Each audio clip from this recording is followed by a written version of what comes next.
Polish Home Army, Armia Krajowa. The Polish Home Army was the largest underground resistance group in Nazi-occupied Europe, reaching over 300,000 members at its peak.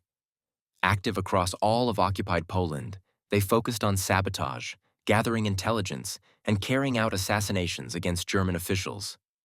Their most well-known effort was the Warsaw Uprising of 1944, when tens of thousands of fighters tried to free the capital before the Soviets arrived.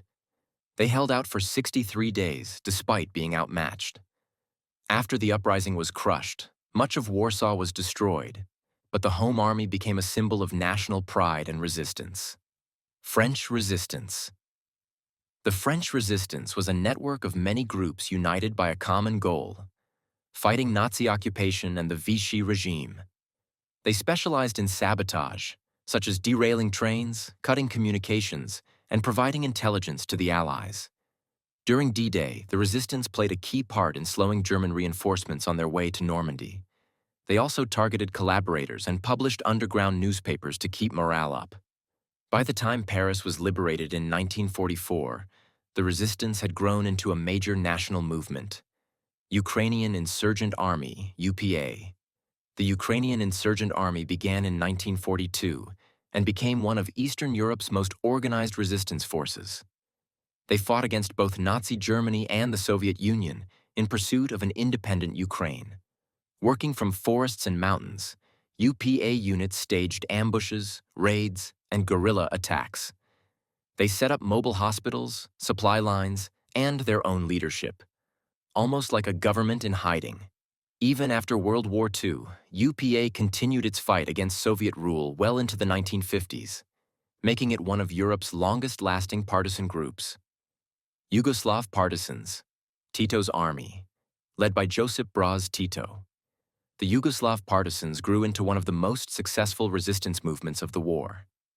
Unlike most groups, they managed to free and control large regions before the end of the conflict.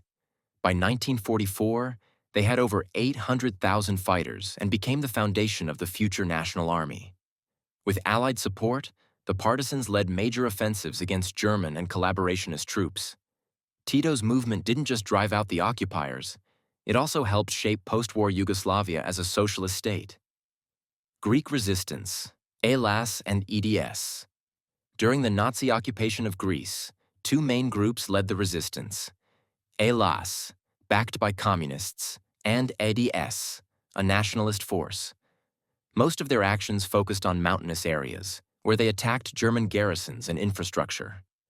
One of their biggest sabotage missions was the destruction of the Gorgopotamos Bridge in 1942, in partnership with British SOE agents. Even though they sometimes clashed with each other, Greek partisans forced the Axis to divert thousands of troops and kept the spirit of defiance alive.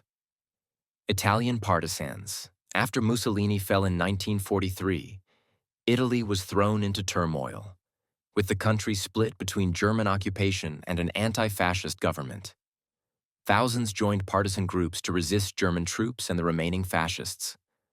Most were active in northern Italy, where they set up ambushes, carried out sabotage, and gathered intelligence.